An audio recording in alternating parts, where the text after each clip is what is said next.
Hello everyone. आज हम लोग स्केलेटल सिस्टम कंकाल तंत्र से रिलेटेड जो भी इम्पोर्टेंट फैक्ट्स हैं उसको हम लोग देखने वाले हैं। आइए हम लोग देखते हैं। मानव भ्रूण में हृदय स्पंदन हार्ट पल्सेशन कब प्रारंभ होता है? ये होता है दोस्तों विकास के चौथे पाँचवें सप्ताह में। मानव भ्रूण में हृदय स्पंदन हार्ट पल्सेशन कब प्रारंभ होता है? विकास के चौथे पाँचवें सप्ताह में। मनुष्य की खोपड़ी में कितनी अस्थियां होती हैं? तो आपका होता है 29। मनुष्य की खोपड़ी में कितनी अस्थियां होती है? 29।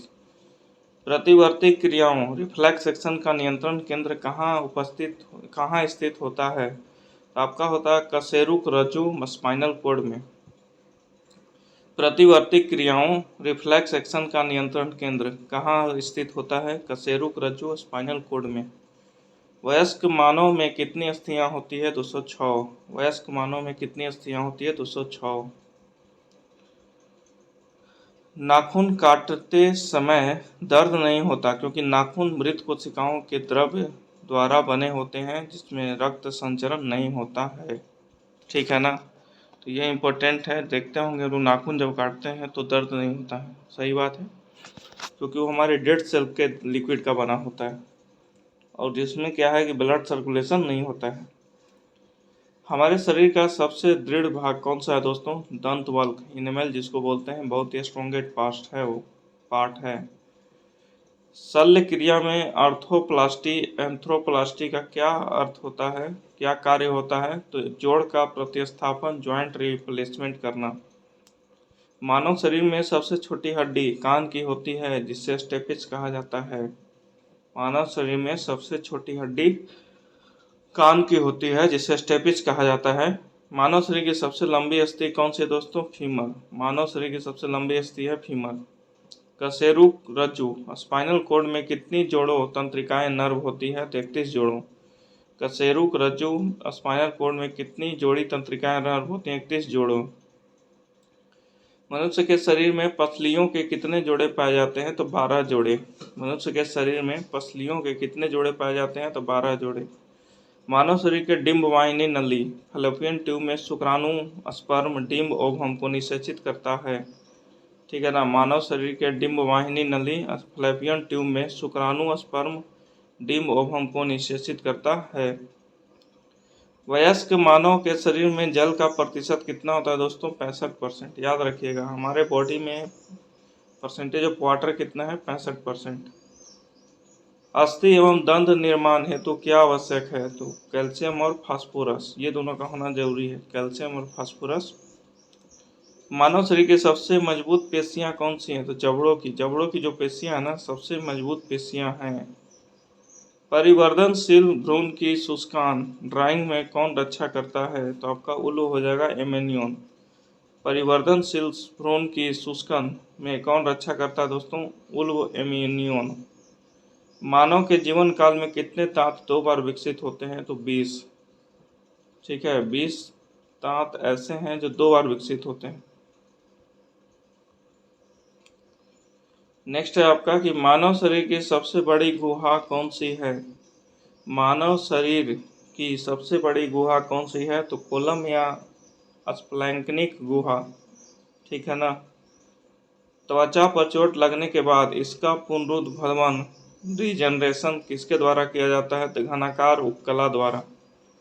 ठीक है, त्वचा पर चोट लगने के बाद इसका पुनरुद्भवन रीजनरेशन किसके द्वारा किया जाता है दोस्तों? घनाकार उपकला द्वारा। कंडरा टेंडन किसको जोड़ती है? तो पेशी को अस्थि से। टेंडन किसको जोड़ती है? पेशी को अस्थि से। लिगामेंट किसको जोड़ता है? अस्थि को अस्थि से। लिगामेंट किसको जोड़ता है? अस्थि को अस्थि से।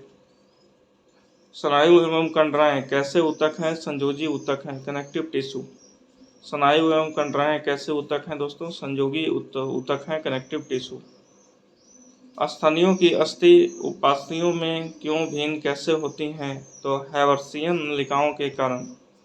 स्तनियों की अस्थि उपास्थि से क्यों भिन्न कैसे होती हैं दोस्तों? हैवर्सियन नलिकाओं के कारण। अस्थि का मैट्रिक्स किस प्रोटीन का बना होता है? तो ओसिन।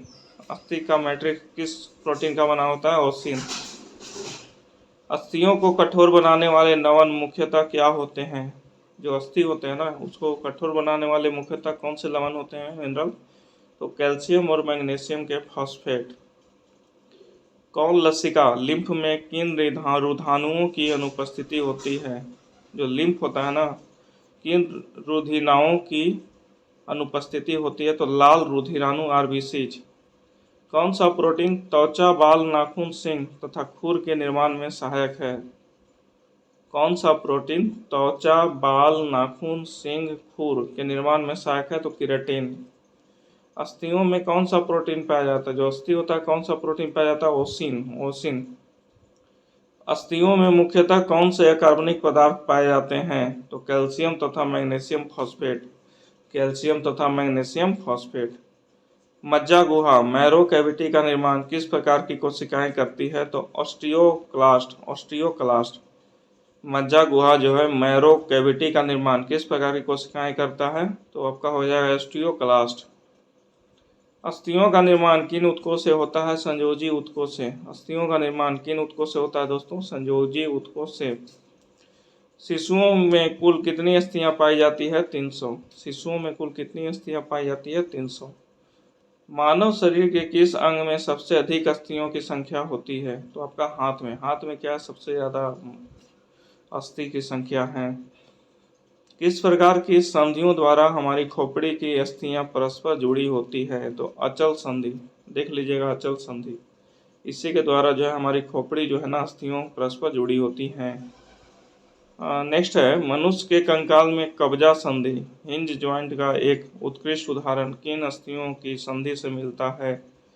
मनुष्य के कंकाल में कब्जा संधि हिंज ज्वाइंट का एक उत्कृष्ट उदाहरण किन अस्थियों की संधि से मिलता है?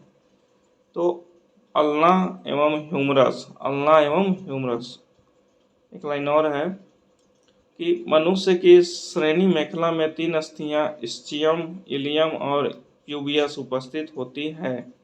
मनुष्य की श्रोणि मेखला में 3 अस्थियां होती है। तो कौन कौन होती हैं 3 अस्थियां? तो आपका स्चियम, इलियम और प्यूबियस। यही था आपका दोस्तों, जो भी था आपका स्केलेटल सिस्टम से। तो आप देख रहे होंगे इसको, ज़्यादा कुछ नहीं है लेकिन कम भी नहीं है, ऑलमोस्ट रिपीटेड ही सारे हैं। क्वेश्चन के फॉर्म में तो नहीं लेकिन वन लाइनर के फॉर्म में सारे क्वेश्चन ही हैं, ठीक है ना।